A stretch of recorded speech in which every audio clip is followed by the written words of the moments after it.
મિત્રો, આપણે કમ્પ્યુટર આધારિત ડ્રાઇવિંગ લાઇસન્સ માટેની અમુક ક્વેશ્ચન અહીંયા લઈને આવ્યા છીએ, તો ચાલો જોઈએ.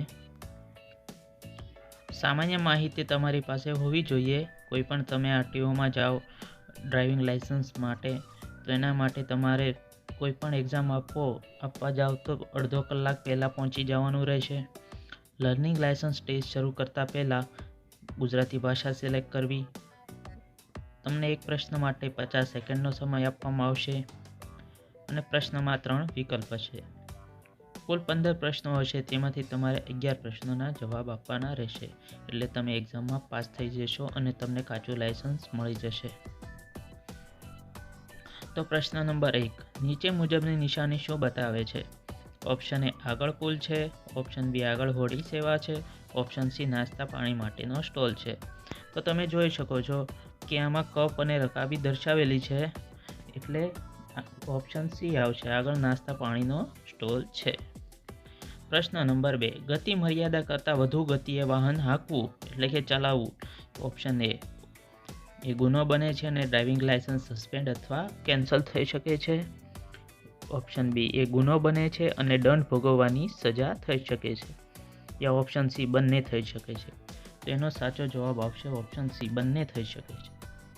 પ્રશ્ન નંબર 3, નીચે મુજબના કિસ્સામાં પાર્કિંગ મનાય છે?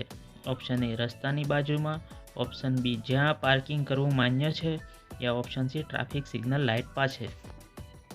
તેનો સાચો જવાબ આવશે option C, traffic signal light પાસે. પ્રશ્ન નંબર 4, નીચે મુજબની નિશાની શું બતાવે છે? કોઈ આવો ચઢાણ હોય એટલે કે ઓપ્શન એ સીધું ઉતરાણ, ઓપ્શન બી ચીકણો રસ્તો, યા સીધું ચઢાણ. તો તમે જોઈ શકો છો કે એનો સાચો જવાબ આવશે ઓપ્શન સી, સીધું ચઢાણ. પ્રશ્ન નંબર 5, તમે વાહનમાં ફ્યુલ વપરાશ ઘટાડવા શું કરશો?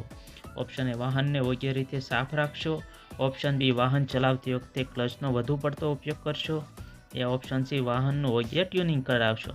તેનો સાચો જવાબ આવશે ઓપ્શન સી, વાહનનું યોગ્ય ટ્યુનિંગ કરાવશો. પ્રશ્ન નંબર 6, અયોગ્ય રીતે ગિયર બદલવાથી શું થાય? તો ઓપ્શન એ ગિયર બોક્સને નુકસાન થઈ શકે, ઓપ્શન બી વધુ ફ્યુલ વપરાશે, યા ઓપ્શન સી બંને થઈ શકે. તેનો સાચો જવાબ ઓપ્શન સી, બંને થઈ શકે. પ્રશ્ન નંબર 7, રોડની મધ્યમાં દોરેલ પીળા રંગની સળંગ રેખા એટલે શું છે?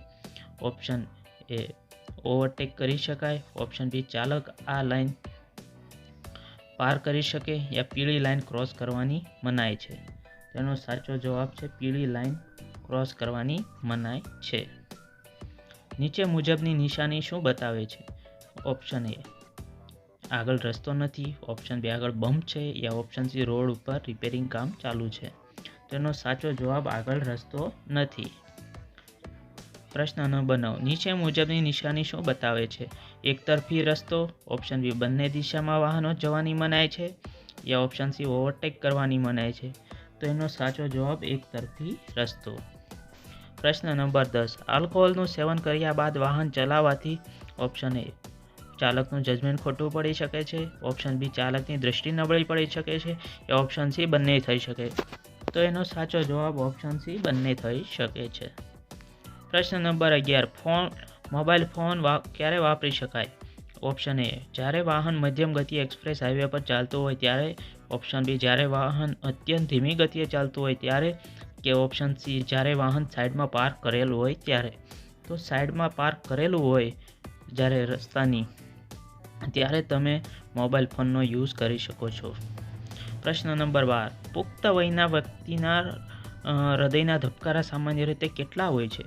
ઓપ્શન એ 50 પ્રતિ મિનિટ, ઓપ્શન બી 70 પ્રતિ મિનિટ, યા ઓપ્શન સી 100 પ્રતિ મિનિટ. એનો સાચો જવાબ 70 પ્રતિ મિનિટ.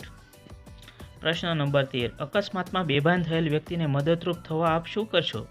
ઓપ્શન એ તેના કપડાં ઢીલા કરશો, ઓપ્શન બી આજુબાજુ ભીડ ન થવા દઈ તેને પૂરતી હવા મળી રહે તેવી વ્યવસ્થા કરશો, અને જો શિયાળો હોય તો ગરમ ધાબળો ઓઢાડશો, એ ઓપ્શન સી બંને કરશો.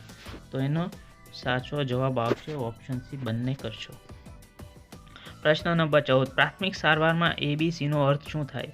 Option A attentive breath contact, option B airway breathing circulation, યા ઓપ્શન સી એક્સલરેટર બ્રેક અને ક્લચ. તેનો સાચો જવાબ આવશે ઓપ્શન બી. પ્રશ્ન નંબર 15, અકસ્માતના સંજોગોમાં ઘાયલ વ્યક્તિએ પહેરેલ હેલ્મેટમાંથી લોહી નીકળતું હોય તો આપ શું કરશો? ઓપ્શન એ, હેલ્મેટ ઉતારશો નહીં અને એમ્બ્યુલન્સને બોલાવશો. ઓપ્શન બી, હેલ્મેટ ઉતારીને એમ્બ્યુલન્સને બોલાવશો. ઓપ્શન સી, હેલ્મેટ ઉતારીને ઈજા તપાસશો. તેનો સાચો જવાબ હેલ્મેટ ઉતારશો નહીં અને એમ્બ્યુલન્સને બોલાવશો. તો મિત્રો, તમે પણ આવી રીતે એક્ઝામમાં જતા પહેલાં તમે આવી રીતે તૈયારી કરશો તો તમે ચોક્કસપણે પાસ થઈ જશો. અને આપણે આ ચેનલ ઉપર આવી બીજી પણ ટેસ્ટ મૂકેલી છે, તો પ્લીઝ એને વિઝિટ કરજો. અને તમે નવા હો તો સબસ્ક્રાઈબ કરજો અને તમારા મિત્રોને શેર કરજો. ધન્યવાદ. જય હિન્દ, જય ભારત.